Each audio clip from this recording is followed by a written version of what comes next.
बाहेर गेल्यावर कोळशावरती जसं कणीस भाजून मिळतं, अगदी तशाच पद्धतीने मी आज गॅसवरती हे कणीस भाजणार आहे. त्यासाठी मी इथे जे कणीस घेतले आहेत ते गावरान आहेत. हे कणीस भाजण्यासाठी सगळे पानं काढायची नाहीत, तर सगळ्यात आतमधले जे 2 पानं आहेत ते असेच ठेवायचे आणि आपल्याला असंच कणीस भाजून घ्यायचं आहे. यामध्ये असणारे हे केसर पण काढून टाकायचं.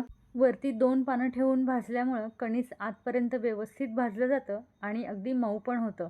मक्याचं कणीस घेत असताना असं लहान आकाराचं आणि दाणे कोवळे असणारच घ्यायचं. आता हे कणीस कसं भाजायचं ते पाहू.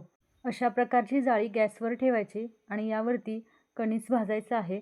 कणीस भाजत असताना गॅसची फ्लेम अगदी कमी ठेवायची आणि सतत हलवत फिरवून घ्यायचं.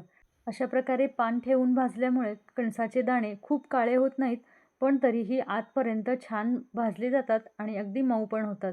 आता इथं कणीस भाजून झालंय, मी वरची साल काढून घेते. तुम्ही इथे पाहू शकता, दाणे खूप असे करपल्यासारखे झाले नाहीत, पण तरीही कणीस अगदी व्यवस्थित भाजलं गेले.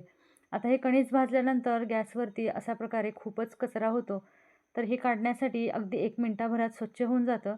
अशा प्रकारच्या छोट्याशा तुमच्याकडे झाडू असेल किंवा कापड, या पद्धतीने तुम्ही हे काढू शकता. चुलीवर किंवा कोळशावरती भाजल्यानंतर जशी मक्याच्या कणसाची चव लागते, अगदी तशीच याची चव लागते. एकदा नक्की अशा प्रकारे करून बघा.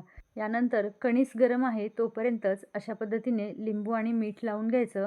अशाच साध्या सोप्या रेसिपीजसाठी कीर्तीज किचनला सबस्क्राईब करायला विसरू नका.